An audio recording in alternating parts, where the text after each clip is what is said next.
will call to order the regularly scheduled meeting on Tuesday, August 9th, 2022. Please join me for a flag salute. Where's the flag? We don't have a flag. Let's pretend like it's in the corner where it always lives. I pledge allegiance to the flag of the United States of America and to the republic for which it stands, one nation, under God, indivisible, with liberty and justice for all.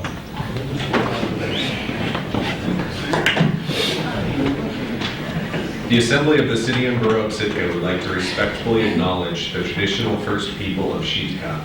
With gratitude, we proceed on Tlingit Pond. Sarah, roll call, please. Mayor Eckendike. Present. Mr. Knox. Here. Mr. Mosier. Here.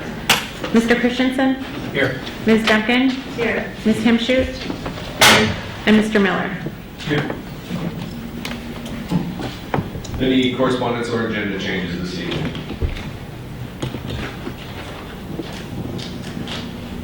No ceremonial matters, which should bring us to special reports. Is there anyone for government to government? Municipal boards, commissions, committees? Municipal departments? School district? Students and guests. All right, that brings us to persons to be heard. This is public participation for any item off of tonight's agenda, not to exceed 3 minutes for any individual. Would anyone like to address the assembly this evening?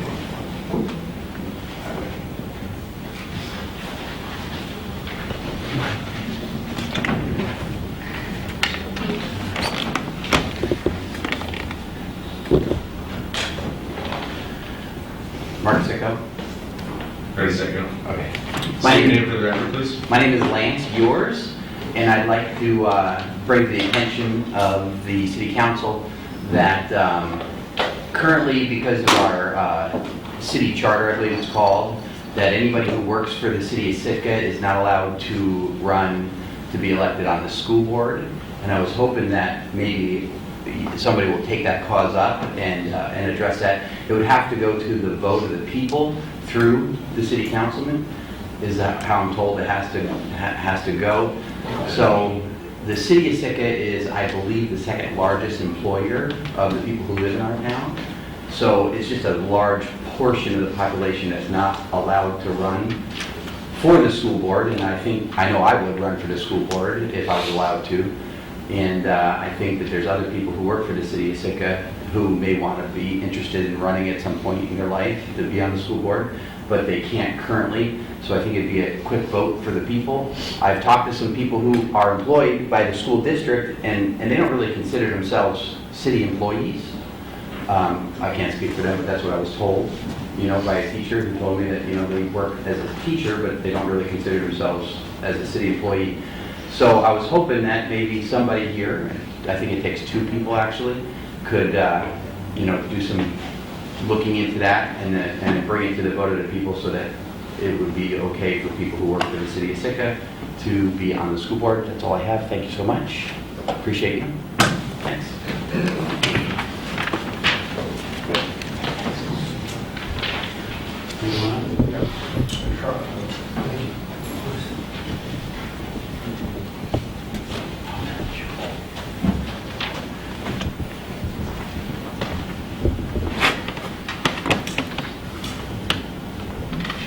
Hi, my name is Richard Clear.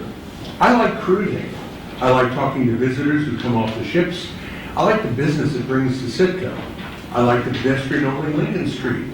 It allows friends to earn pocket money while busking, and it allows startup entrepreneurs a venue for their new businesses. It adds a festival atmosphere to downtown. The temporary tourism plan did a good job of mitigating problems on short notice. But now that we've almost through a full season, Sitka needs to look at broader issues of big ship tourism. I want to start a discussion on cruise ships before the municipal elections, and I offer a few suggestions. What is Sitka's carrying capacity? Is there a tipping point where too many visitors in a day hurts business? Can a big crowd hamper sales? Are businesses that rely on local sales hurt by a lot of tourists being in town? Is there a point where crowds lead to bad reviews on cruise script and TripAdvisor, harming Sitka's already good reputation. Once we determine the carrying capacity, can we limit the number of cruise ship visits? Bar Harbor, Maine put a proposition on the November ballot to limit cruise ship visitors to 1,000 a day. They already have a limit of between 3,500 and 5,500 depending on the season and the day. And Portland, Maine is also considering a similar ordinance. We've been told we can't limit cruise passengers over a private dock, but that is exactly what Bar Harbor and Portland are trying to do, and what Bar Harbor does already. Sitka should monitor the legal implications of their action and maybe take it as an example. Another question, can we improve our infrastructure to handle the influx at a reasonable cost? Today, I could not make a cell phone call to a medical provider in Anchorage because of traffic on the cell network. The same bottlenecks have at times hampered my ability to do business on big cruise ship days. Right now, our telecommunications infrastructure cannot handle the increased traffic of tourism. How does this affect the rest of the economy of Sitka? And finally, is there a point where downtown real estate becomes too valuable for businesses that cater to local residents? We've seen storefronts in Juneau, Ketchikan, and Skagway brought up by outside businesses like Little Switzerland and Diamonds International. Sections of Juneau's downtown have become winter season ghost town. Can we learn from this? There are, of course, other questions. The candidates are in this room or here virtually if they're running for the legislature. I hope to hear a serious discussion during the campaign on the future of big ship cruise tourism in Sitka. And I hope that you reinforce your opinions with research, facts, and statistics. I look forward to the campaign.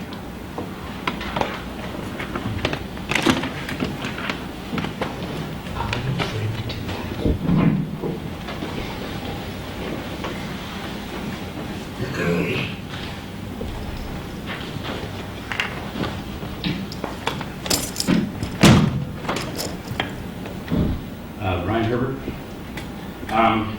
Yes, agree with him. The water main that's not being replaced, it's 57 years old underneath Sawmill Creek, I think should come to us over the $2.4 million we're spending on the seawalk, and I think that is in parameters of what the cruise ship should pay for, because they use our water for the bathrooms, they use our water to drink, they use our water for the ships, they use water for everything just like we do.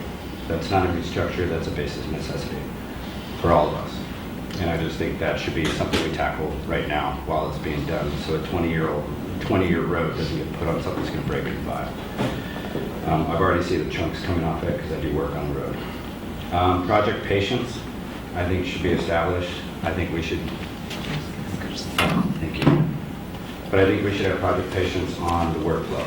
I mean, it runs for $50 for 8 hours. It makes no money. It makes no sense to work on it now unless we're going to increase the value of it. It should be $500 to $1,000 to run for 8 hours because it needs to make money to repair itself. We shouldn't use any money to repair it. Tourist overpopulation, I think we should figure out a balance. Maybe the occupancy of the stores and businesses should all be added together, and then that should be put back to 50% or 60%, and only 50% should be filled by tourists off the boat because they honestly don't spend any money here. It's $12 they spend at a store, they tip horribly. They write, like you said, bad reviews. We have visitors that fill our town that spend $20,000, $50,000, and I'd rather save the space in the restaurants and the places for them to spend money.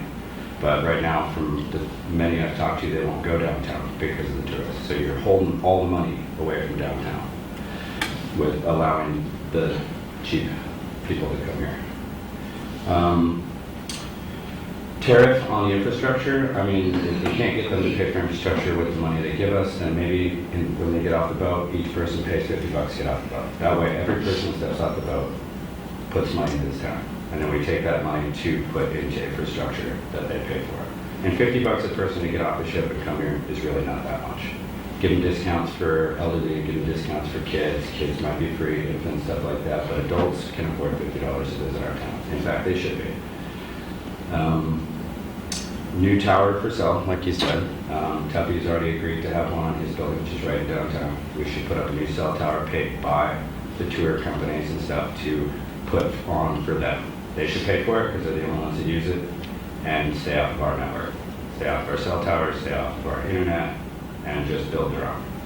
And wherever they want to put it would be great. They can build multiples and build them on the road. And maybe we can piggyback off of them for the winter time and use it. And I think that would be a great option. Other than that, thank you guys for your time. I appreciate all of you.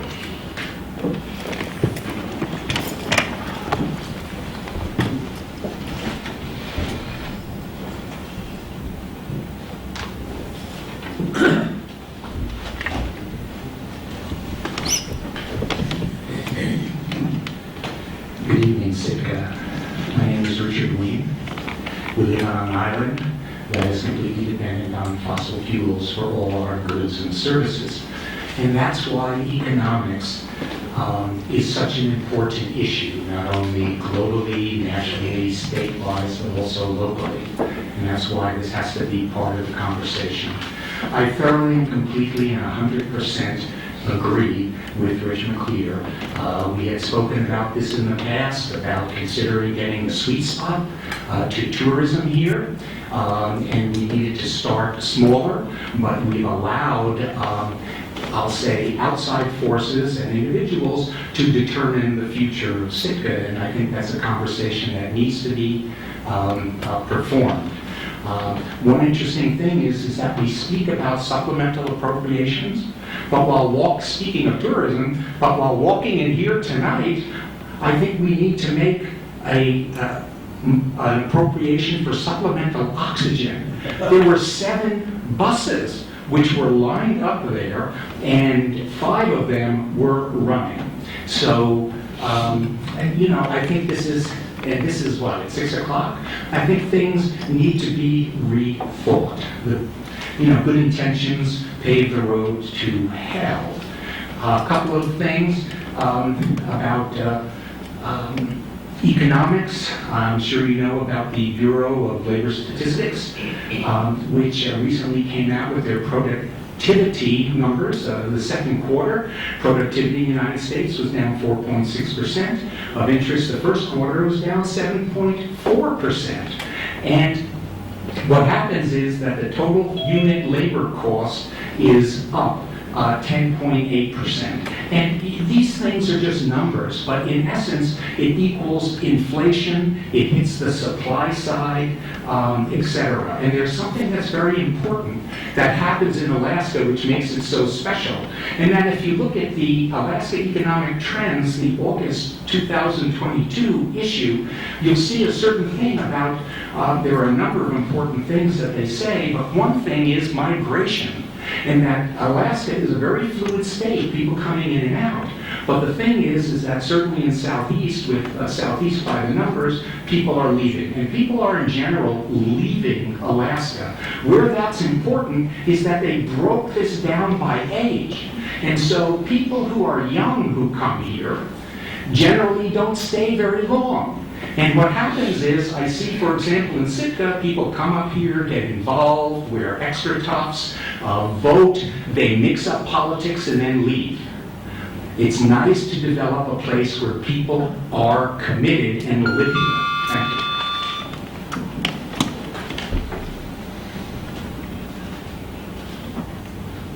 you. Anyone else to address the assembly this evening?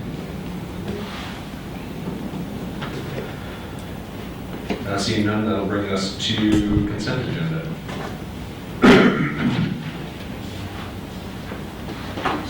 I move to appoint Peter Jerzak. Consent agenda, please.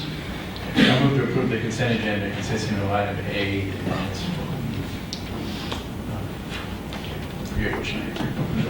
July 12th. 26th. And 26th. Sorry. Second. And 26th. It's been moved and seconded to approve the minutes of the July 12th and 26th Assembly meeting minutes. Is there any public comment?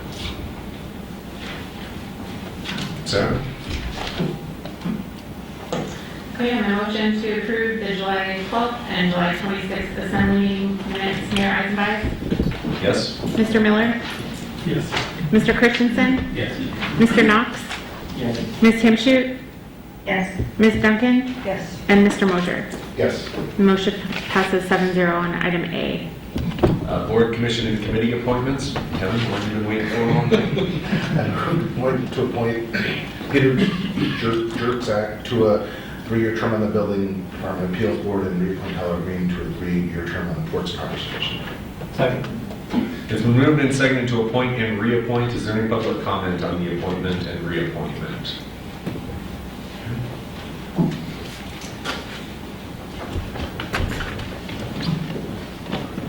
Good evening, Richard Wayne speaking. As far as item B goes, Peter Jerzak is running for the Building Department Appeals Board, and that is one of the probably less glamorous kind of boards. But Peter Jerzak is a wonderful individual. He has an enormous amount of experience. And again, all these individuals who join, need to be thanked for stepping up, especially those individuals who are committed to Sitka and who have a knowledge base. The other individual, Tyler Green, is for re-up on Ports and Harbor. And again, people who want more punishment, I think all the best to them. I have seen him work at Ports and Harbor. He's good.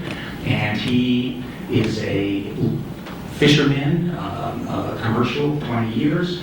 And I think, again, thank you very much for continuing to do it. It's sometimes thankless, but here's your thank you. Thank you both to Peter and Tyler. Is there any other public comment on the appointment and reappointment?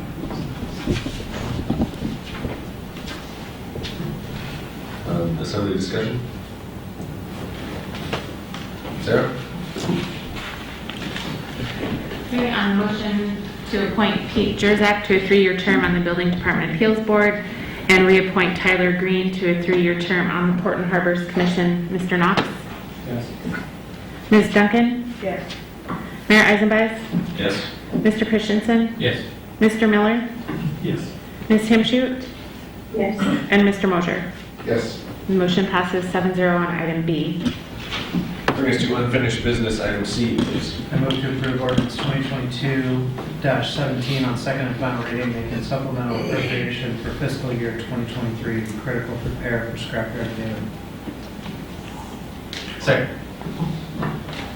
It's been moved and seconded to approve ordinance 22-17. Is there any public comment?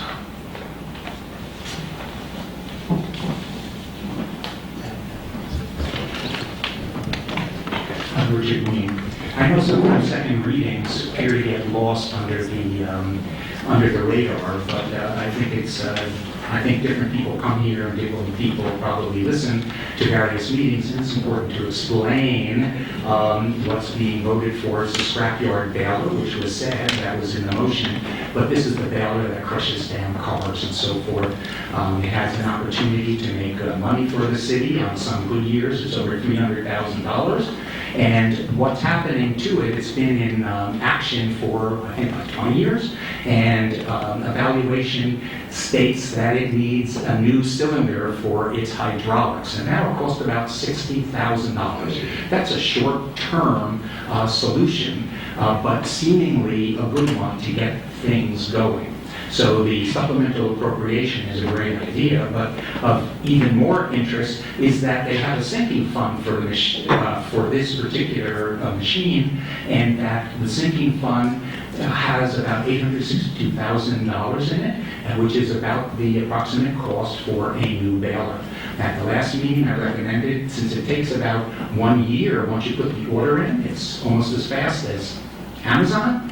I ordered something today, it was 3 weeks it's going to get here. Anyway, I think it would be a great idea if they took that money and replaced it, because it's something that's used all the time and beneficial. And then from what we heard from Administrator Leach is that there may be a resale value of the current machine once we get it up and going. So yes to the appropriations and yes to get the new one.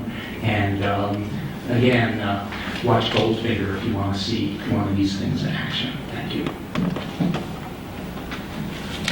Is there any other public comment on ordinance 22-17?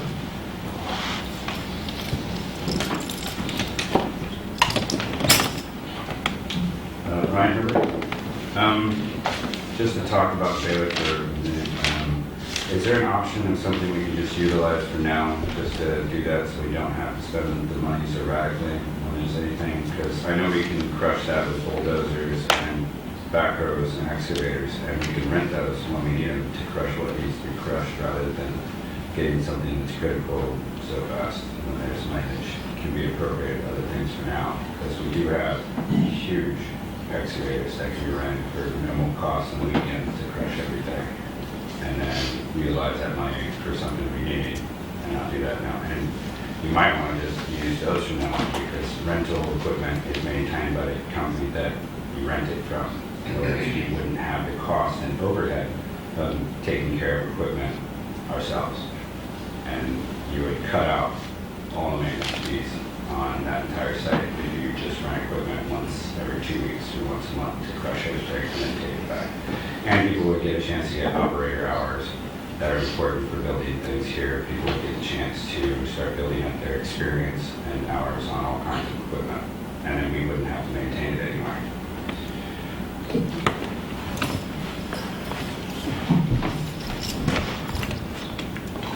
Anyone else on 22-17? Assembly deliberation? Sarah? Okay, on the motion to approve ordinance 2022-17 on second and final reading, Mr. Christensen? Yes. Mayor Eisenbeis? Yes. Ms. Hamshute? Yes. Mr. Mosier? Yes. Ms. Duncan? Yes. Mr. Miller? Yes. And Mr. Knox? Yes. The motion passes 7-0 on second and final reading. Item D, please. I move to approve ordinance 2022-18 on second and final reading, making supplemental appropriations for fiscal year 2023 for an ADA second bus shelter. Second.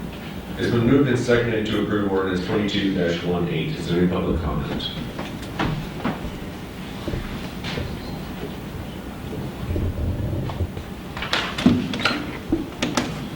Good evening, this is Richard Clean. This is an appropriation, which is something that's good, meaning it is for the ride, which is a service through granting that is offered by the Sitka Tribe of Alaska. In the past, the Assembly has given up to $25,000 in monies. We'll call it as goodwill money, and that's a wonderful thing. This particular item requests a supplemental appropriation of $29,000 to build this ADA bus shelter. And it's, if for no other reason that it's needed, it is a wonderful thank you for the service that the ride provides to Sitka. Thank you.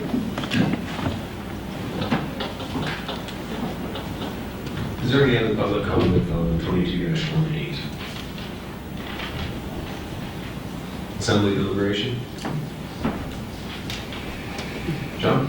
Thanks, Mayor. One of the comments from the last session on this item was about local contractors, and I spoke with staff after the first reading, and we will explore and see if that capability to build this shelter locally is an option to consider. Great, thank you. That was a concern I brought up, and I also want to thank you for you and your staff's continued work to partner with the ride. I've definitely seen efforts being made in accommodating and moving them into better, safer areas so that the whole community benefits from the ride.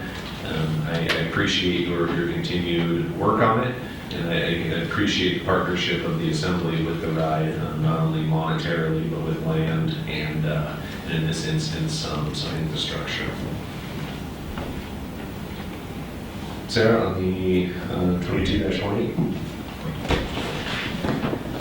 Motion to approve ordinance 2022-18 on second and final reading, Ms. Hamshute? Yes. Mr. Christensen? Yes. Mr. Knox? Yes. Mr. Miller? Yes. Ms. Duncan? Yes. Mr. Mosier? Yes. And Mayor Eisenbeis. Yes. The motion passes 7-0 on item D. Bring us to new business, item E, please. I move to approve ordinance 2022-19 on first reading, making supplemental appropriations for fiscal year 2023, Blatchley Middle School heat pumps. Second. It's been moved and seconded to approve ordinance 22-19. John, do you have a brief introduction on this item before we go to public comment? I do. Thanks, Mayor. And before I get into that, I want to let you know that Ron Vincent's here. Melissa's here to speak to some financial aspects if we need any questions answered. Superintendent Hauser is here from the school district, and I think Bartolome is back there from the school district as well, because I know a lot of these questions may pop up through the discussion. But what I'd like to just talk about here quickly is that it was early in July of this year, just actually a few weeks ago, that the school district communicated to the city that they had a massive failure of their heat pump systems, and there is essentially no heat in the buildings for the kids before the kids go to school this coming winter in Blatchley.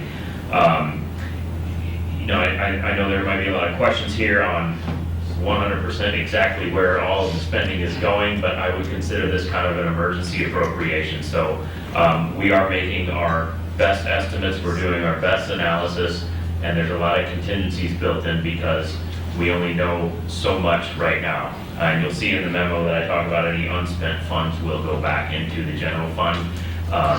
But the fact that we have to move fast, we don't have a lot of time to get really in-depth condition assessments. I think we have some good assessments right now, but I just want to put that out front before those questions pop up. When this came to us, I talked to the city staff and explained that the mission in front of us is just get heat in the buildings before winter time. So that's what we're operating under right now. But that's all really I have to introduce it. And as I said, there's some staff here that can answer questions you guys moving further. Great, thank you. Is there any public comment on ordinance 22-19?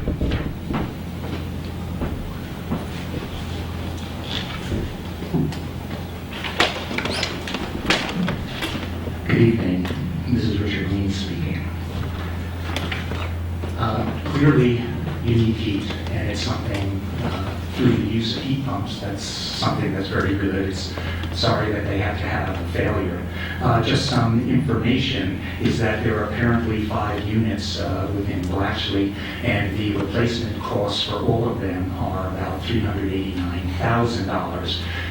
But there are some issues where it was necessary to put in a very large contingency because it's not clear exactly what the story is. So the contingency is 40%, and the asking appropriation is $600,000. One of the important things, or one question I have, is it seems it's a foregone conclusion that it's Mitsubishi, which I was curious as to why. And the question that follows that is, what was the cost of the maintenance of that system over the 10 years that it was in existence? Because apparently it was placed in 2011. So is this the best system to replace it with? Within the memo, there was no notion that it would be any other type of device, and I appreciate any wisdom on that. Of note, within the memo, it said that they now, meaning the city, now anticipates a $2.5 million rather than a $3.7 million surplus. And part of it will have to wait till final numbers come in. So again, economics drives this. But there was an interesting sentence, and I'm going to hold people to this, as I will remember, and that this sentence said within the memo, the unexpected nature of this asset failure highlights the need to complete condition assessments of school buildings to ensure both the assets are meeting their expected life and that such replacements are planned. I think that's wonderful, and that should have been ongoing from day one. We know about the replacement of the schools that's needed. We know this is just going to cost, if we take this into consideration, it's good to know the cost because it all boils down to economics. So to me, that was the key statement in the memo. I'd like to know what the maintenance record is on these 5, which all of a sudden caused a catastrophic failure, and clearly you need heat. But it's something that needs a little more conversation, and this is only the first reading. Thank you.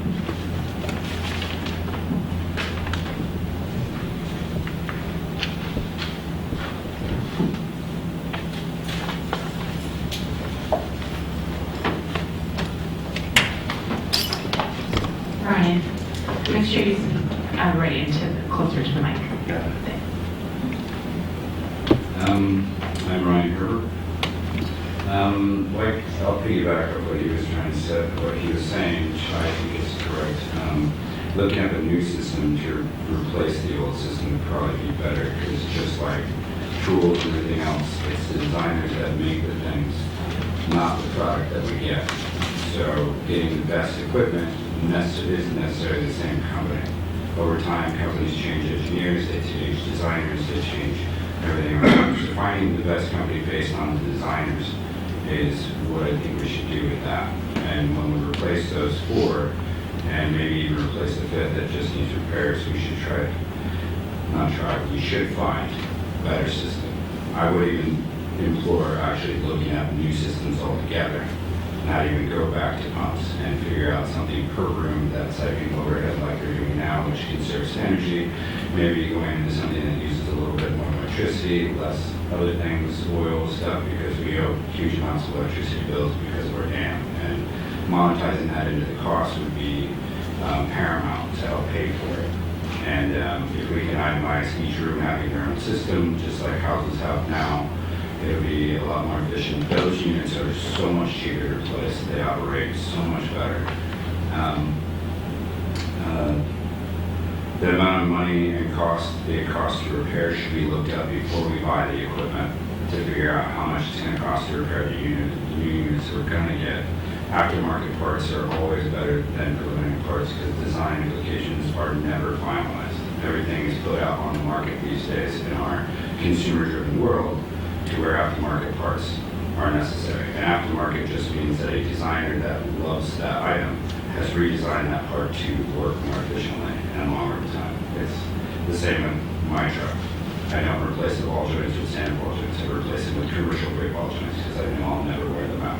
So now I have a lifetime warranty on my ball joints. Same thing why I buy Bilstein shocks, because they're lifetime replacement, unlike the Napa shocks, but they cost 3 times as much. The same thing and the same effort should be put into what we're doing with these. I think we should look up the best products based on companies that already run them all over in conditions and temperatures and weather like we have, as well as looking at the aftermarket parts. I mean, you can find a blog on these things and find everybody that's either raving about them or has problems with them or something. But I do feel like a lot of research should go into it before we actually just buy something and replace it with something that's already broken in less than 12 years. Like, can we find something that has a warranty for 20 years? Or a lifetime warranty would be even better. And if it costs us twice as much for a lifetime warranty, at least we know we never have to pay again to replace it.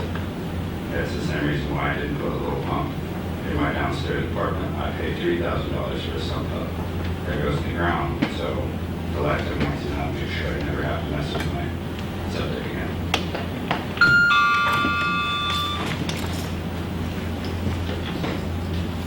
Any other comments on 22-19?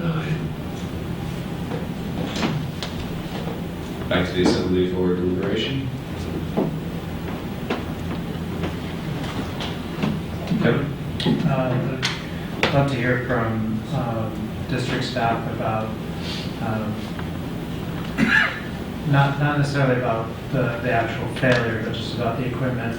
It doesn't seem like it's been in there for a long time, like 11 years for commercial grade, large industrial type heat pumps doesn't seem like a real good lifespan. So if there's any ideas around that, what the process will be going forward, and then how do we deal with this better in the future? And there's been quite a few different conversations about how, with our district buildings, we don't have money saved to be able to deal with situations like this. And it's something that I think in the future we need to deal with in a different format, or we got to start a different conversation about it. But just based on what we're seeing with this one, what can we do? What's the process of going forward here?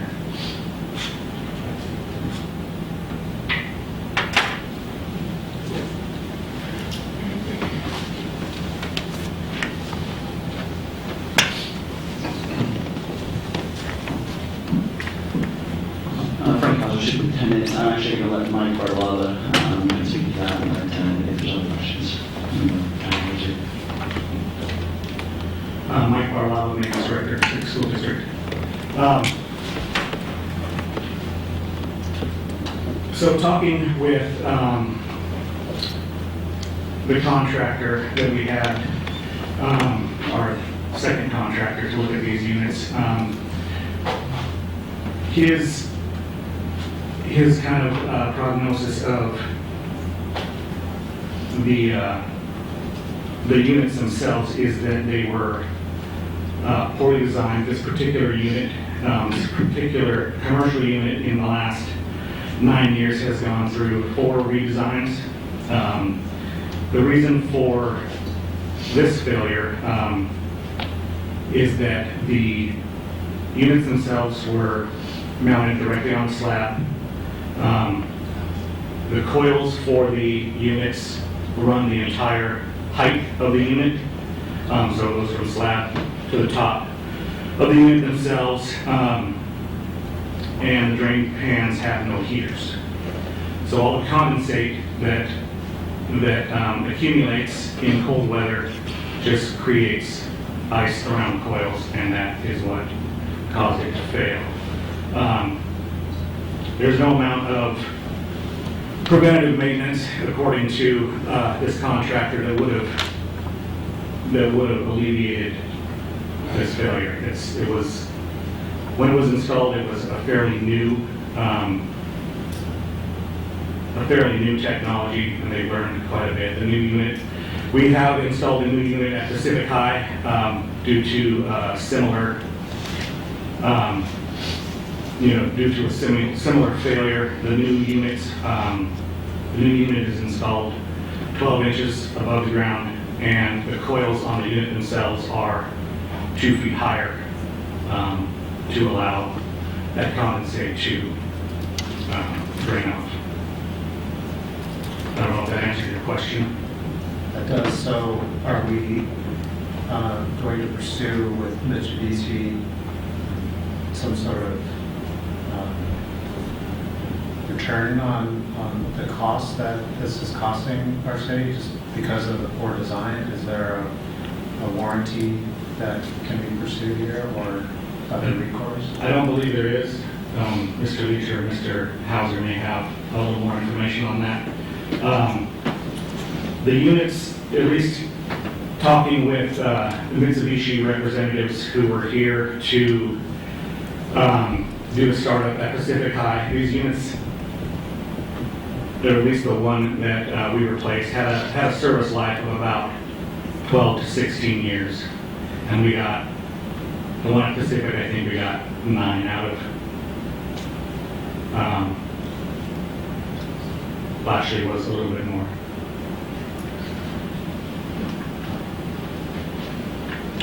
So on the second half of the question, what is our process then in moving forward with replacement, whether we're doing, the replacement of a heating unit, sounds not necessarily the species, but we may have to go with it based on the other equipment that's already installed in the building, not having to replace that. Do we have to go with Mitsubishi? Can we look at different kinds of equipment or manufacturers, or what? And what's the process in moving that all forward? I think I think based on the time constraints that we have moving toward fall and winter, Mitsubishi will be the fastest install. I don't know exactly what the process is moving forward.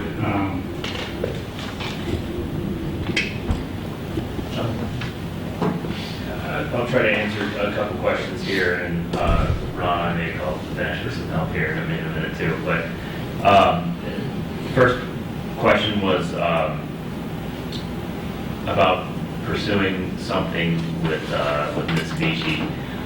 We have some homework to do there, but I want to back up a bit and say, like I said at the beginning, the mission is to have heat in the schools as quickly as possible. So we have to keep the mission focus here and get something in place, even if it's a temporary solution, while we look for the right solution.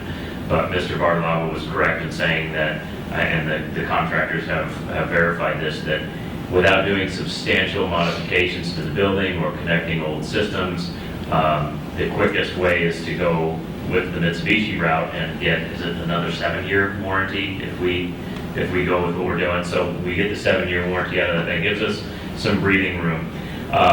But one question I'd like to have answered through this is, Mitsubishi has a pretty in-depth kind of a kickoff energization, or when they energize the system for the first time, Mitsubishi sends representatives here or wherever they're installed to make sure they're in correctly and they're signing off on it before we flip the on switch. So if these were installed incorrectly, which is what we're hearing, I want to find out if Mitsubishi signed off on that in the first place. And I need that question answered. But that's going to take us some time to evaluate that. But it's not done with just spend the money on the appropriation and call it good. There's a lot of research we still need to do. But again, it's very time sensitive, and we need to get heat in the rooms before winter gets here.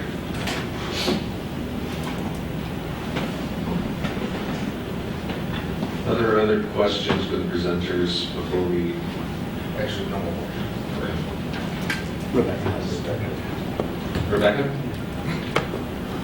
Thanks. I feel like I'm being a little bit pedantic even asking the question, but I can't not ask it. So everybody's doing everything they can to make sure he's available on time. What is the plan if we're unable to get heat in the building at the time that we need it? So is there a backup plan for heating the building? I mean, I'll kind of probably speak to this. We're looking at different options. Of course, looking at the timeline to potentially get the new heat pumps system installed. We're looking at options for heaters, heaters that we'll put in place in the building during the night to heat the building up, so we get the ambient temperature of the building up to a temperature that is comfortable. Ideally, we're shooting for that 68 degree Fahrenheit for that comfort level in the building, and try to get it a little bit higher so it stays through the day. Sun comes out, hopefully it warms up during the day. But that's kind of some of the options we're looking at to find and to make sure that we have heat in the building when school starts, and before it starts getting cold. So those are some of the options. Mike and John, I want to speak to some of that too as well.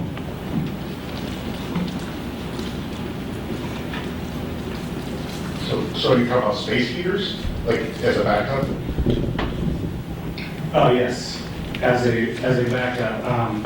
And initially, my idea, I need to look a little bit more into if these units will actually heat the space, but it's to put 2 space heaters. I don't know if you're familiar with the floor plan of Latchley.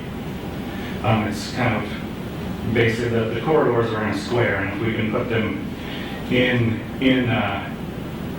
point them in opposite direction on opposite corridors, and then use fans to try to move the air at least around the corridors. We can see if that can work. That was my initial idea anyway. Thank you. Dave, questions for the presenters? The initial thought, let's say today was the second reading, we said go ahead, go. What's the time estimate on getting this done? And I'm assuming, since we haven't talked about it, that there's no oil backup to this. oil furnace backup to the system. Some systems do, some don't. I'm getting the head nod, no. And in the cost of comparison between oil and electricity when we swap this over, how much are we saving by going to heat pumps compared to oil? Or is it just the green aspect of it that we're worried about, that we're thinking about there? I don't have numbers on that. This is the only building in the district that does, only major building in the district that does not have any heat redundancy. The other buildings have an electric boiler with oil-fired backup.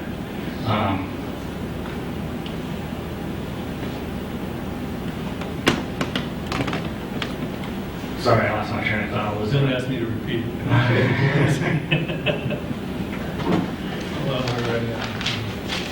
No, but no, I don't know what the savings is over.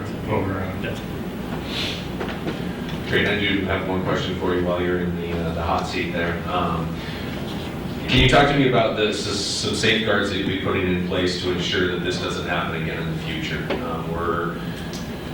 $400,000 is a good chunk of change. To have all the units fail at the same time seems not exactly a coincidence, I guess. So I just want to make sure that going forward here we have some safeguards that we know we're going to need to replace them. It sounds like 10 to 15 years is an expected life. That we know in the future that we're going to have to take a look at this. So talk to me about this process so that we're not doing an emergency appropriation again right before school happens. Sure. Well, working on these units, requires a, I believe it's a refrigeration or heating license, which nobody on our staff has. We would end up having to hire a contractor to do any maintenance other than cleaning the units. It was a boiler system. We have people on staff that can do, they can work their way through boilers, but this is a bit more high tech. So the answer to that would be, we would have to, I don't know if retainer is the right word, but get a contractor to hire a contractor to do the maintenance on these. Thank you. Crystal, questions for the presenters? Thank you. So the installation was in 2011, and it looks like in about 11 years it failed beyond an acceptable tolerance, the ones that are installed right now. I think from the recommendation, we had two partial recommendations, and I feel like we merged those to kind of get to the recommendation from staff, which is, I believe, to purchase and install new Mitsubishi heat pumps. Is that correct? So my question, and it's kind of based off of what John said, so we would then have a 7-year warranty to extend out so that repairs would happen within that 7-year period. And then we're going to look to see if it makes sense to continue with Mitsubishi. I guess I asked that question because I also heard that there was the original design, and then there was a few redesigns that happened because we found out that design number 1 had some flaws. So is Mitsubishi now top quality that we want to go with them? I understand that we're kind of putting a Band-Aid on the wound here, but is that our plan? Is that we'll go with Mitsubishi because time-wise it makes sense? And then we're just going to go out 7 years and figure out 7 years from now if we look to find something that is a better fit or better design? If you want, I'll jump in. There's lots of questions in there, and Yeah, there's still something from the last question, or the last question the mayor asked too that I'd like to address. Yours was how to prevent this from happening again, and you're talking about the analysis on is this the best machine? Is this the best solution? What are we going to do? How are we going to look for a replacement? You know me, I'm going to make my plug for asset management. But something we did discover is that the school district has the same CMMS, the same computerized maintenance management system that the city has. We pay for a license for that IT system. Our assets are enrolled in there, and we can track maintenance when things are due. We talked about condition assessments at past meetings. I mean, heck, this is pretty much a condition assessment right now. We know the condition of the heat pump system. So there is possibly an opportunity to, maybe I'm getting ahead of myself here, the school district could abandon that license to that CMMS system. We could absorb their assets into our system at no additional cost. I'm not going to get the head nod there.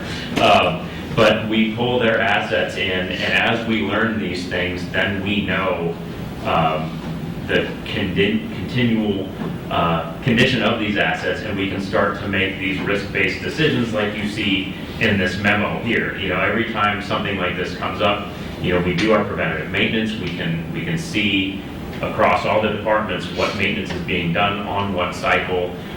We can look at what level of repairs need to happen, what type of preventative stuff needs to happen, and then when we get to a repair or replacement decision, then we can do this analysis like monitoring the conditions. Do we transfer it? Do we run it to failure? So I don't know the answers to those questions right now, but I think we've got some opportunities. We've always heard that school buildings are ours, and that's true.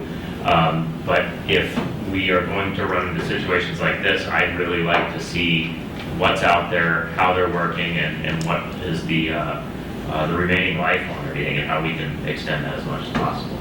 And I've heard a couple of different numbers, but I heard about 16 years, I heard 10 to 15 years. So life expectancy of these heat pumps, do we even have that? And I guess I asked that because we also discussed there were flaws with the original one, so maybe we just bought a product that wasn't going to withstand a typical heat pump.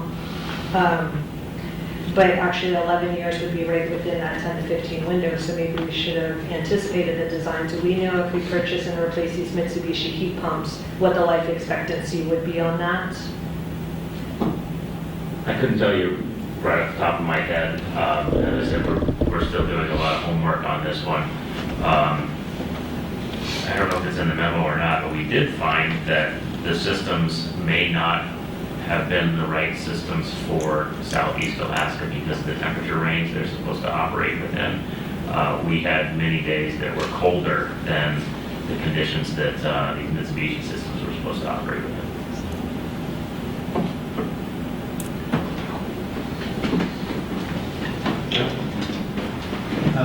Do we have, other than Blatchley, and now the Pacific Highway one has been replaced, but other than Blatchley, do we have more of these heat pumps in the system? Oh, yes, we have one more in the vocational addition shops at high school. And how old is that? Or are we going to be anticipating replacing that as well? And while they're here, can we dial in on that one and say, has it been installed correctly? Is it operating correctly? And what is its life? It is operating right now. The representatives from Mitsubishi looked at that one as well. They had some questions as to how it's been operating. That one has been operating well. There's a few things that they recommended adding. One thing was raising the unit itself, because again, it's mounted directly to a slab, and then also adding a few other things to allow it to run more efficiently. But it is running, and at this time, I don't anticipate if we make these changes or adjustments to the system, I don't anticipate it having a catastrophic failure like the last unit. So, obviously we need to get into this, but as I'm listening, I have to say I'm a little irritated by the timing because, I mean, we don't have a choice. I mean, we're going to be spending money whether it's this or something else. How long, I mean, from what I understand, there were complaints about the heating system last school year. Why are we only hearing about this now? And I don't want to be too patchy about this, but it strikes me as this is something we should have heard about a lot earlier. You know, my answer would be wood stoves everywhere, but I don't think that's going to be real popular. But biomass, it would be the cheapest. But anyway, but why is it taking us till August to figure out they're not working? Because they obviously weren't working right last year. Yeah, so as we were going through, I mean, we started having some issues with the heat and it was coming up. And so as we were going through and trying to ascertain what the issues were and trying to get contractors to come out and do some of the work, and we can talk a little bit more about that. I know Mike can go into a little more detail on that. As we're going through and trying to assess what the problems are, getting people to come in and do some of the work, getting it scheduled and getting it in place, you know, we had to, towards the end, start, you know, looking at having some supports in. We started having cold temperatures in the buildings. We talked in April to the school board about some of the heat issues that we were having, and then we were looking into trying to get replacements for it. And so the timeline to make that happen, getting people to come out, inspect the units, try to figure out what was going on, and then ultimately led us to the situation where we were informed that this is pretty much catastrophic failure of the systems, and we're going to look at a replacement. As far as timelines, Mike, you might want to speak to that a little bit more as far as, you know, people to come in and look at it. But when we realized it was a, you know, we have to go through and potentially look at a replacement for all the units, that's when we decided, okay, we need to look and have a bigger conversation around this stuff.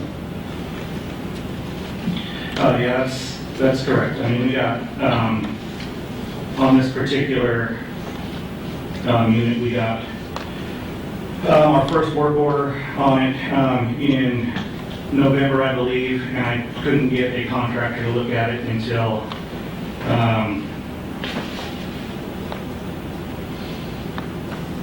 Christmas Eve.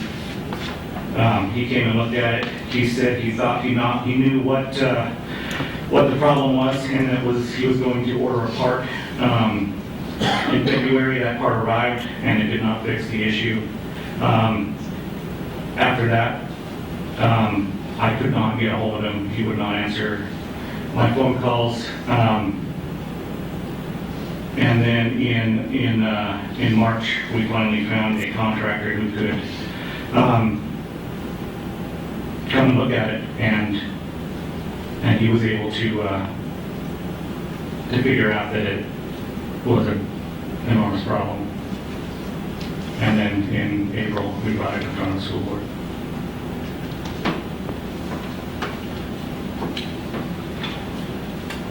Anything else for our presenters? Okay. I remember my other question. Let's pretend like we're on the second meeting with this and we pass it tonight. And we say, go ahead and do this.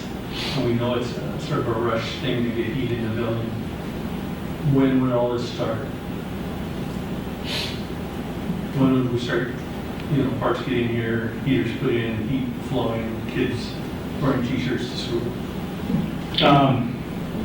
I think if we started right now or tomorrow, and John may have a little more information on this, I believe I believe the units were 6 to 8 weeks out to get here, and that's just getting here. That's not complete install. Well, thank you both for answering the Assembly's questions. Appreciate your time this evening. If there are any further, we'll appreciate you coming back up again if so desired. Thank you. You're welcome. Is there any other discussion amongst the Assembly of these heat pump replacements? Kevin? If it's all right with John, can Ron come up and? Sure. If it's all right with Ron, too. You're selling yourself. Yeah. You can't hide now. Yeah, there you are. From a standpoint of looking at this as an asset management, and the predictive powers around asset management with systems like this going forward?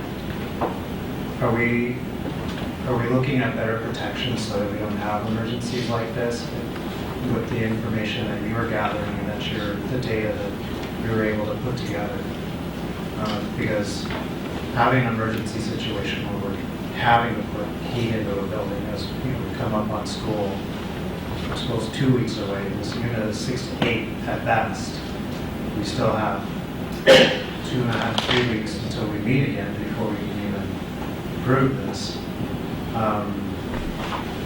We're looking at they're not going to be installed and ready probably until sometime in early November at best.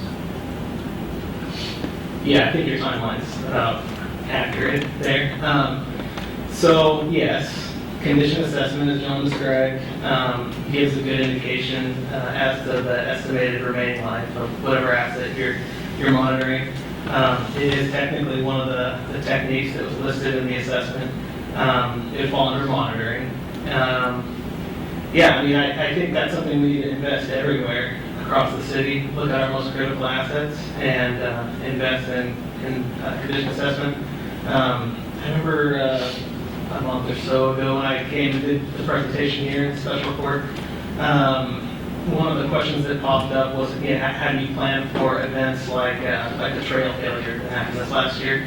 And that specific case, condition assessment's only going to help you so much because it's kind of a catastrophic, natural disaster. But there are things that you can do to indicate things prematurely. The other backup would have contingencies for failures like this. If you look through the memo here, one of the things to note also is transfer risk. When you transfer risk, typically that's, you can buy a warranty or an extended warranty, or you can pass off operations and maintenance to other organizations. In this case, seeking an extended warranty and making sure we have good condition assessment and good PMs, preventive maintenance, I think those are kind of best scenario for us. And not just limited to this specific case. I think that can help us with all our critical assets. And so my final comment, I hope, is on something like this, and in this particular situation, the critical need of heat in this building is paramount. But I would also like to see us take this as a real indicator that we need to move quite quickly on this and maybe have some extremely serious conversations about moving the CMMS over as a consolidated program and really working on getting risk assessments and conditions assessments done on all of our infrastructure, including our schools. Yeah, absolutely. As a whole unit, because it's a community thing. Yeah, something interesting about condition assessments is if we're monitoring data on these specific units, say you have 5 systems, 10 units, we have similar units at our other facilities on the city side. So I think we have something like 11 units citywide, that are all Mitsubishi units. They're not the same exact model, but if you start identifying issues like the coil failure being, close to finished grade, as we've experienced with these, you start figuring out how you can modify your other systems. And so it's not just a one-off that we can fix the school districts, heat pumps. We can take lessons learned and apply them in other places too. And it all comes down to good data. And there's some pretty cool data analytics tools that are out now that, can kind of get more into predictive analytics and figure out things prematurely. And that's what we're trying to do. It's all collecting data, and that comes down to the condition assessment. Could I add? Please do an answer. We talk condition assessment a lot, and I think it's worthwhile to say this. Condition assessment doesn't always mean insert name of consulting organization or consulting company here to come in and provide a very expensive condition assessment. What we just did is a condition assessment on the heat pump system. We have data now. And we can do this with, and I don't want to make this a long drawn out conversation about asset management, but the question was about the value of it and what we can do to prevent. Something very important here is if we have similar systems, you start to learn failure rates and you develop what's called a mean time between failures. And when you know that, alarms start to go off and says, this is kind of the lifespan that we're experiencing on these things. Maybe it's time we start putting some investments into this because it is a critical system. So we're not in a position where we're spending $600,000 on an emergency appropriation. That's all I'm going to add. Any other questions for Ron? Thank you, Ron. Appreciate your time. Kevin? Thank you, Mr. Mayor. Just wondering, because of the timing issue, is there any way we can push this along instead of having to wait another 2.5 weeks to the next meeting? Are we able to have a special meeting? I don't know if that's possible. I have a note about that wrote down here. I would like to see the results of tonight's vote, and we'll be meeting with Sarah and John. Perfect. Thank you. Quick question for you. So, I realize we're pretty much locked into the Mitsubishi system, but is there any timeline or any chance to look at any other brands? Is it even in the realm and still get it in this year? Get it in before winter? Before winter, I'm 99% certain the answer is no. We even looked at reconnecting interruptible systems and what it would take to just get that up and running again, and it's not an easy task. So it's pretty intrusive to swap over at this point. I think we just need to get heat in, and the fact that we can buy another 7-year warranty with this system helps.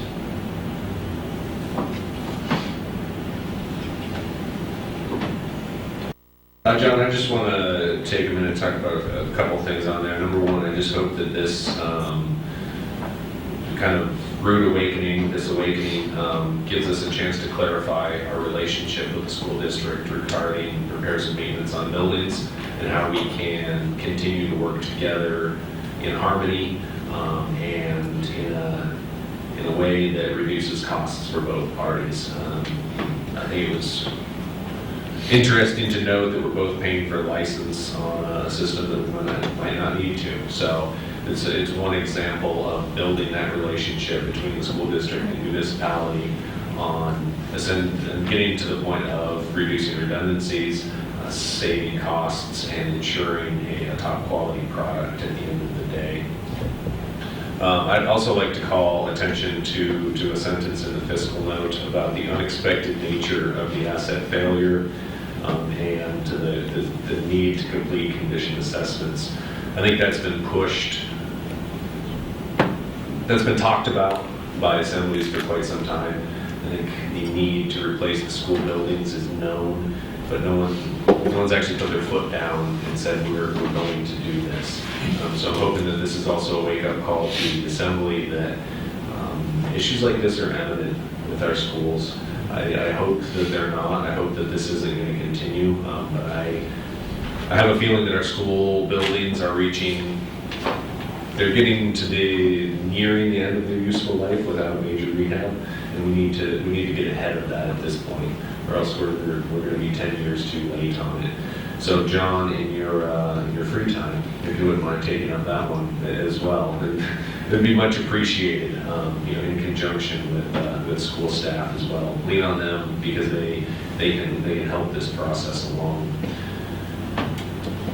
I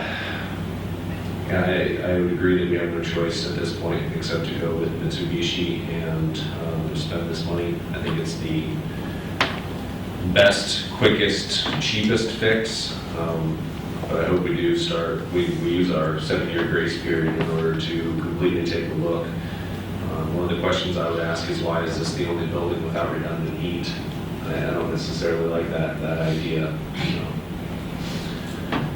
Anybody else on 22-19? Dave? I think one of the things that always has concerned me from my fire side of life is that every time we build something, or any kind of something that's built in town, not necessarily our buildings, but our buildings do it too, is that we always seem to have a variety of different specs or pieces of equipment in the building. And a great example for me personally is fire alarm panels. for a while there, and I can't speak for the last few years, but for a while there, every building in this town's got a different fire alarm panel in it. So when I would respond to a fire call, it was like I was having to reinvent the wheel, trying to remember how to make that system work, rather than everything sort of being the same. And it just takes time. And it's the same with this. If we come up with some, whether Mitsubishi or whoever, system that works and works for us, we should stick with one system so that we don't have to have repairmen that need to know 3 different systems. When we buy vehicles in town, we generally buy 4, I'm thinking, because that's what we bought, was 4 vehicles. And then the mechanics really need to know what 4 vehicles do, except for the major equipment. They don't need to learn 3 or 4 different systems on how Dodges and Fords and Chevys work. They just need to know Fords. So whether one system is better than the other, I don't know in this case. But we need to figure out a system that's working for us so that when we hire a refrigeration guy, he can figure out how to work on that one system, not 3 or 4 different systems, and work towards that. I think that's going to help us in the long run. That's not the easiest solution, because if we switch, then we have multiple different things out there. But we sort of need to work to figure that out, so we have one system of things working to make it easy to work on. Thanks. Rebecca? Rebecca, you're muted. Thanks, sorry. I'm looking at the ordinance and the motion, and I just want to make sure there's nothing in there that specifies a particular company. So since we know already that we're going to have to go with a backup plan for heat, clearly we need to pass this, or I plan to vote yes on this tonight to move things along as fast as we can, but I'm hoping that other brands of heat pump can be considered. Like maybe, and I think this probably is the discretion of the maintenance people in the district, but, or maybe Ron has some input on that, but I think we can pass this motion tonight, get things going, but we're not restricted from exploring other options, and maybe we have to do Plan B for a while to make sure there's heat in the building while we get a more permanent, better solution. I'm just disappointed with the heat pumps not having a longer life expectancy. So I guess my question is to Sarah and Brian, if we pass this the way it's written without an amendment, there's nothing naming a brand, and there's nothing restricting the people making a decision about what happens next to a particular brand of heat pump. Correct? That is as I read the ordinance.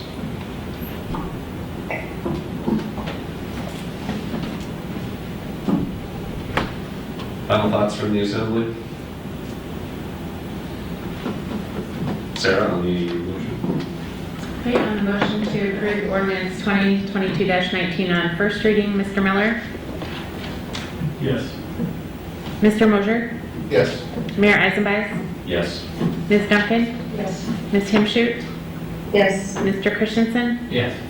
And Mr. Knox? Yes. The motion passes 7-0 on first reading. Normally, this ordinance would come forward for second reading on August 23rd, but as the mayor mentioned, this may come forward earlier at a special meeting, and if so, we'll notice that. Perfect, thank you. As it has been past an hour, we'll take a break and we will reconvene in an appropriate amount of time. You say 5, it's never 5. So Might as well just like. call the meeting back to order and head on to item F, please. All right, I move to approve a final subdivision plat filed by the Sitka Community Land Trust for a planned unit development at 1410 and 1414 Elephant Point Road. Second. It's been moved and seconded to approve 22-112. John, before we move to public comment, is you or Amy like to introduce this one? I'll be lying, I see it in my mouth, that's perfect time. I saw that. Amy, if you wouldn't mind coming up to give a brief introduction here. Amy was ready. She knew her item was next. She does not have an ice cube in her mouth. Thank you, Mr. Mayor. Amy Ainsley, Planning Director.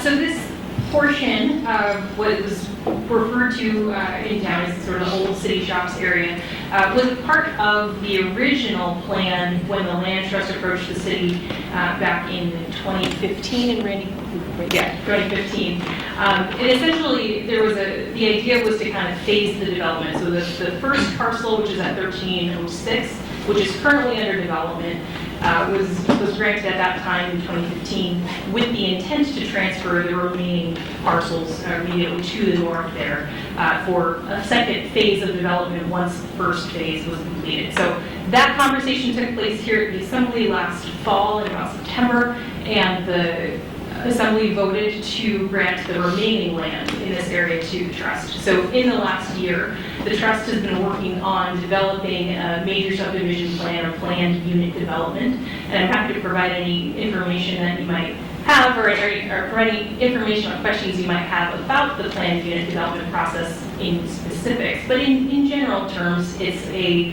form of a major subdivision that allows for really broad relaxation of development standards or other subdivision codes that essentially get agreed upon up front, worked through with the Planning Commission, and then brought to the Assembly for final approval.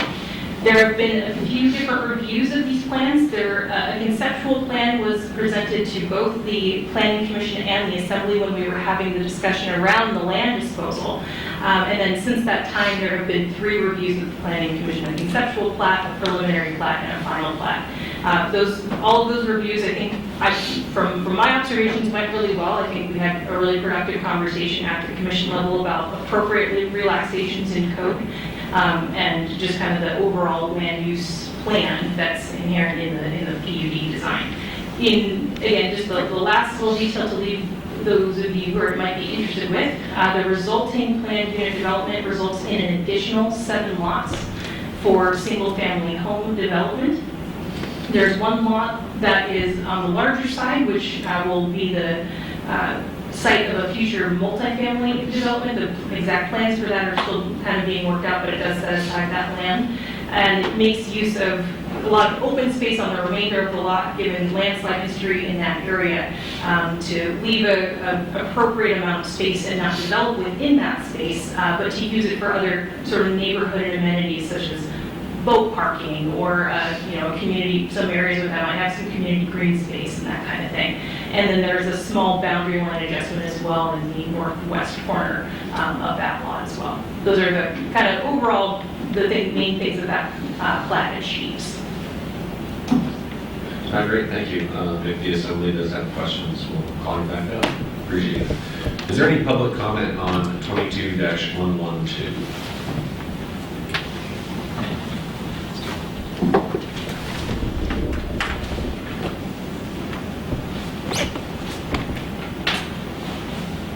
Good evening. My name is Richard Green. I have a lot of things I'm going to be saying, I've said again, I've said previously, and that is, when you speak about urban planning, you have to think about the context and how you're building. The context here was affordable housing. I've said in the past that I didn't think, approaching $300,000 is affordable. You don't own the land.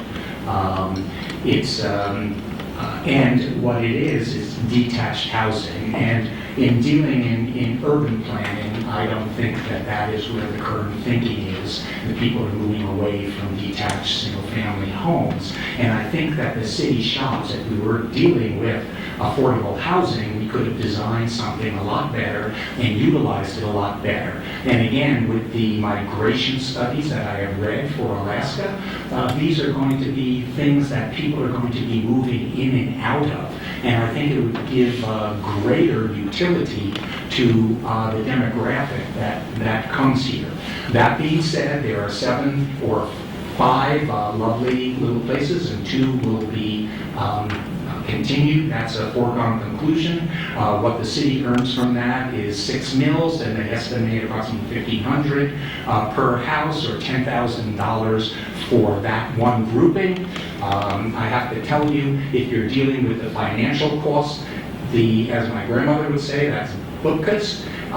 In the scheme of things, $10,000 a year for that, because if you used it economically, I knew that it could have brought in a much larger stream of money if the city wanted to do it.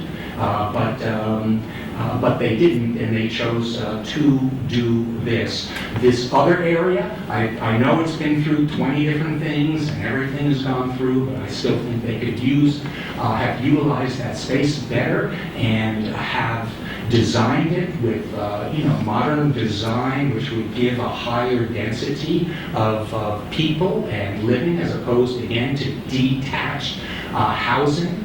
And it's just been, I know that their hearts were in the right place and they thought they were doing the right thing, but I think if you really deal with urban planning, this was not the way to go and does not support a mobile community with affordable housing. And today's Sitka Sentinel had Mount Hitchcock not having any housing here, and if we had, multiple wonderful design units like Habitat for Humanity, but in a different way for Sitka, there may have been a greater range where people could have gotten, I'll say, a reasonable temporary housing so they can teach at Mount Hitchcock.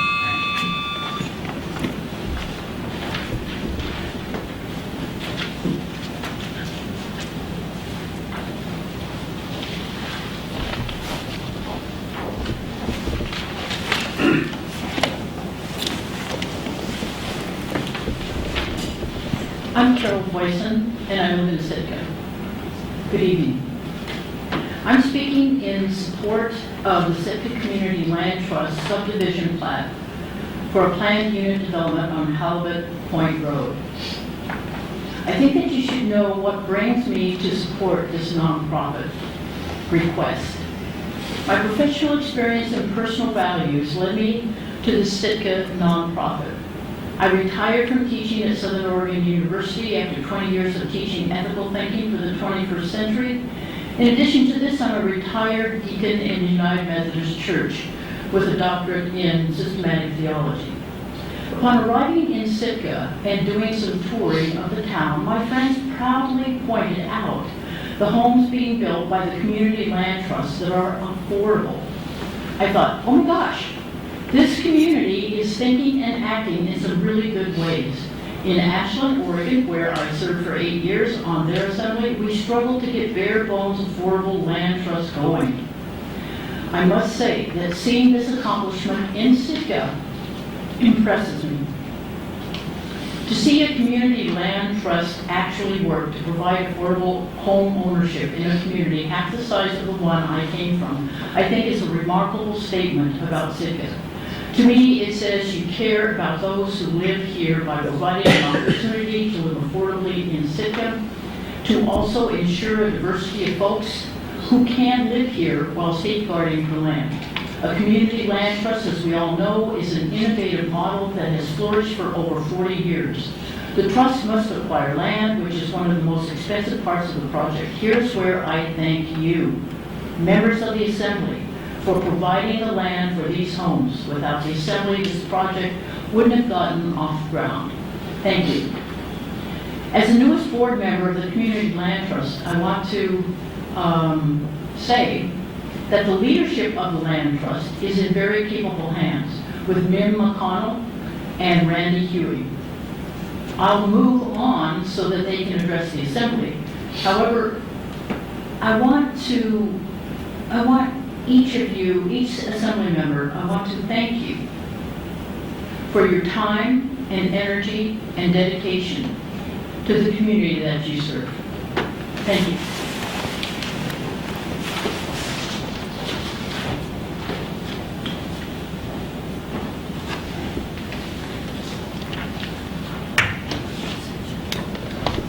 I'm Randy Huey with the Land Trust. And so the plat's pretty straightforward. You're pretty familiar with it. Planning Commission has advanced it through 3 steps. I hope that you will grant the final approval for that. Things are going well. The land trust model is increasingly well understood and accepted. We have buyers in line. Houses 4 and 5 will be complete by the first week of October, and by midwinter, we'll be building houses 6, 7, and 8 concurrently. So our production capacity is increasing. The longer I've engaged with this, and it's been more than 10 years, I believe that the land trust model addresses the major forces in American home economics. There's an astonishing increase in the house costs here in Sitka. We certainly see it, but it's across the nation. We also see the corporate buy-up of homes. Well, that's inconvenient. The corporate buy-up of homes as investments, turning homeowners into renters, and that's a nationwide phenomenon. And another kind of major force that's happening at this time in America is that boomers like me will be taking out a large amount of money out of housing in the next few decades, right? And who pays that but younger people? The land trust model of ownership addresses those forces. So right now, with regard to affordability, right now, someone with a year-round job making $25 an hour can buy our smallest home, a 2-bedroom, 1-bath house, 825 square foot house, $25 an hour. They can buy it. That's payment, interest, taxes, insurance, homeowners association fees, and land trust fees, all costs. And certain assumptions going into that, but they are fair assumptions. At $35 an hour, they can buy the home that's being built, the 2 little 3-bedroom homes that are being built right now, at $35 an hour, household income. So we're achieving an affordability which is pretty significant. And it's certainly an affordability that people can buy those homes for far less than they could rent them for in the market. Far less. So we are not reaching as far. There are people that we are unable yet to serve. More public subsidy can address that. So what's next? In the coming years, we'll be asking you for more land to do another neighborhood. We believe in the model. Sitka needs more homes. It needs more buildings for people to live in. And that's another good thing about how we're going about this. So the housing crisis in Sitka is likely to get worse, not better, in the coming years. So thank you for your support. Please, approve this plat subdivision. Thank you.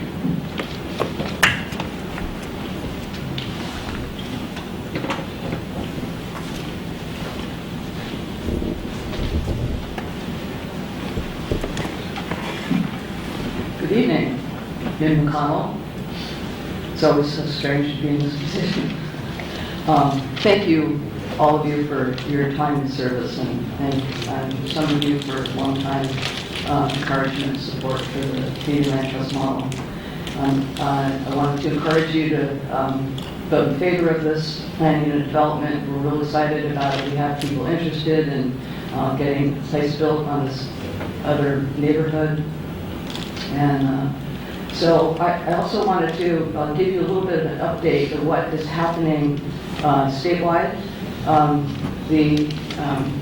I've been working on a Trust Alaska organization based on a Trust Montana one that deals with creating community land trusts in rural places.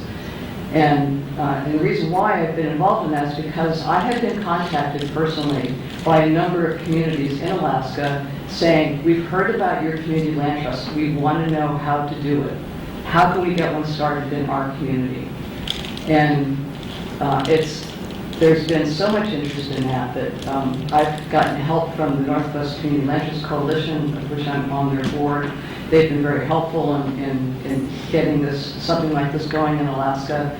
And I would, in fact, tomorrow I'm going to be at AML, Alaska Municipal League, on a panel talking about affordable housing, telling about Sitka Community Land Trust, and telling them about Trust Alaska and saying, if you're interested, let me know. I'll get you on my email list. I've had people on calls in Alaska and the lower 48 trying to help us make this happen. And we've had like 10 or 15 people on the call. So they see Sitka as a model. They see this as a positive thing that we're doing, and it is. I also want to say that it's just one thing that can be done for affordable housing. There's lots of different ways that you can take care of the affordable housing problem, situation, and this is just one way, one thing that can be done. And I encourage people to think outside the box and find other solutions besides this one that can meet some other needs within the community.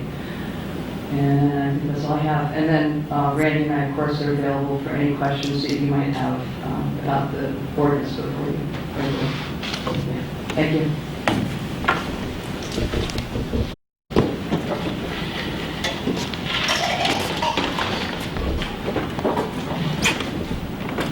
Thank you guys for being here. My name is Scott Saline, addressing the Blatchley heat pump deal. The city broke even with ripping the ductwork and the oil out. The city was using my unlimited refrigeration administrator's license for refrigeration work when those air-to-air heat pumps were put in.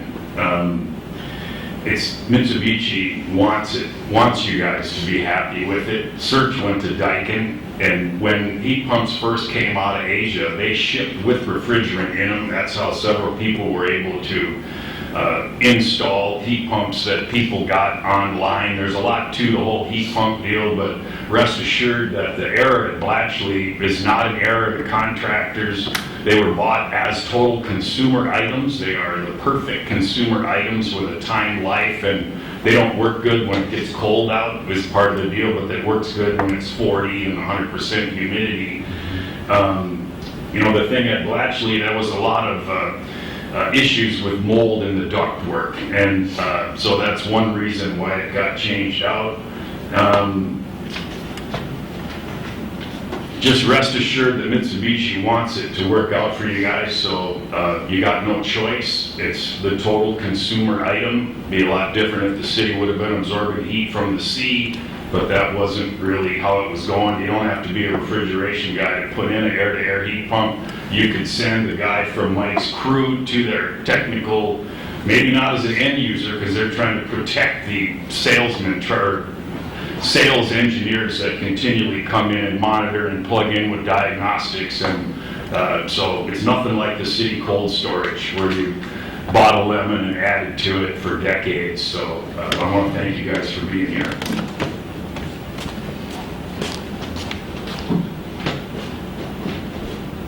Anyone else to address the assembly and the item on or off tonight's agenda?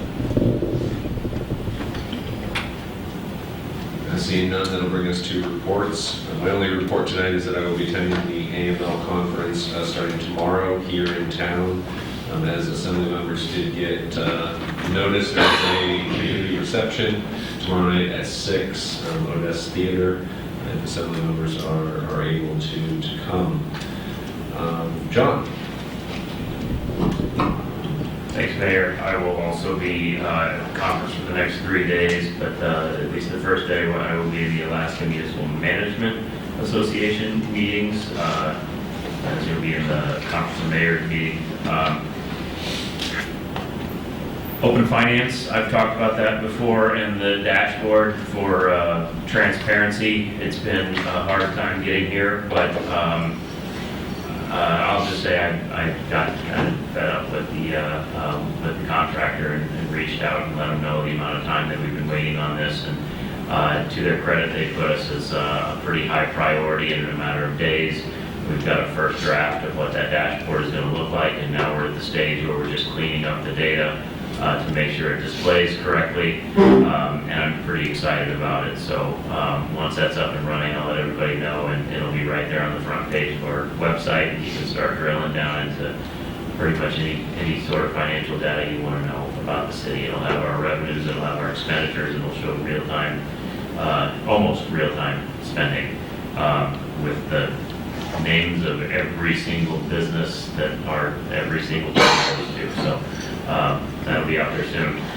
Last thing I have is we're underway with the cost allocation study.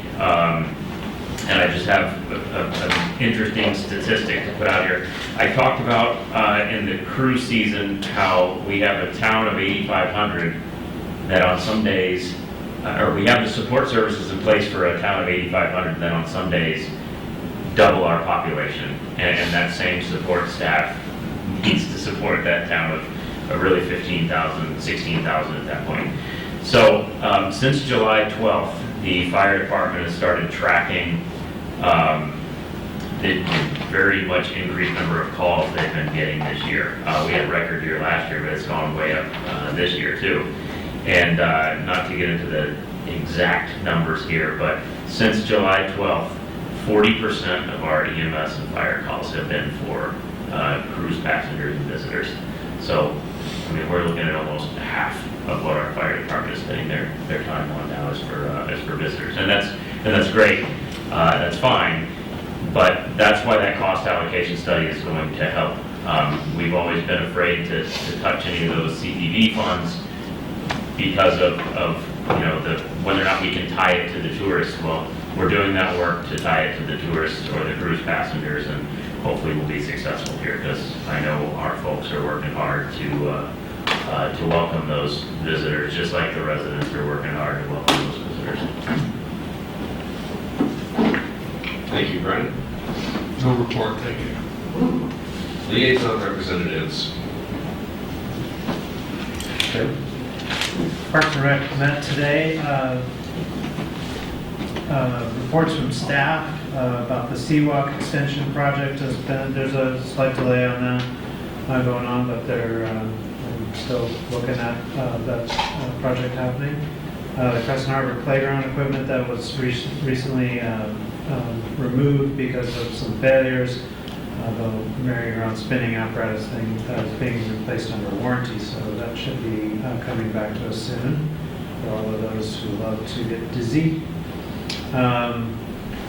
Crescent Harbor basketball court that's been finished up or nearly finished up. There are a few spots that they're looking to touch up or fill in on the outside edges, and they have a plan for that, but I don't know if anybody else has been down there, but that was a beautiful installation there. And it's already, that court gets used a lot, but I think people are really enjoying using it even more.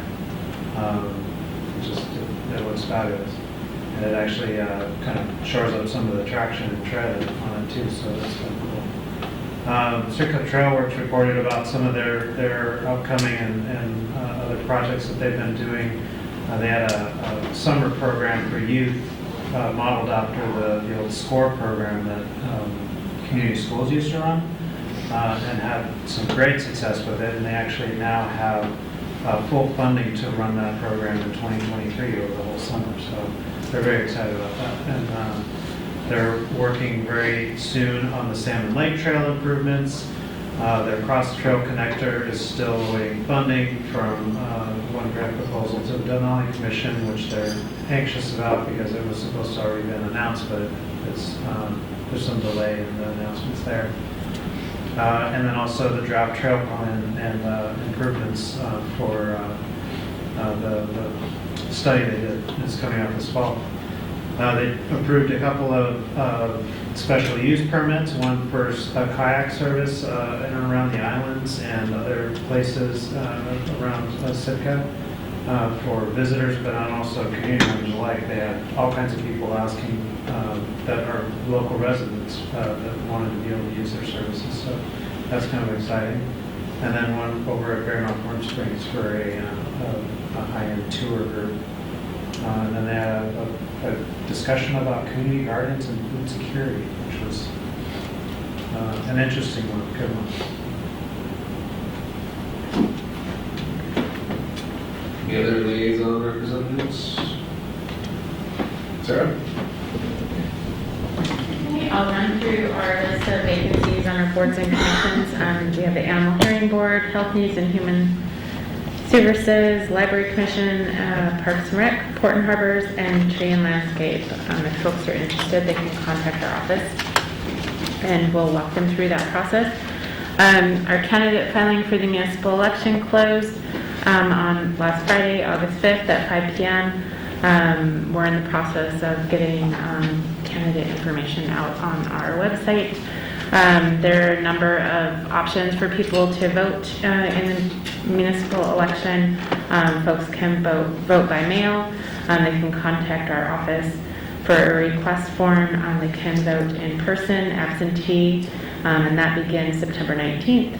There's personal representative, fax, and then of course in person on election day, which is October 4th. Great, thank you. Any other reports this evening? Seeing none, that brings us to adjourn. Do adjourn. Second. All those in favor say aye. Thank you, staff, for your presence this evening, and thank you, Rebecca, for joining remotely.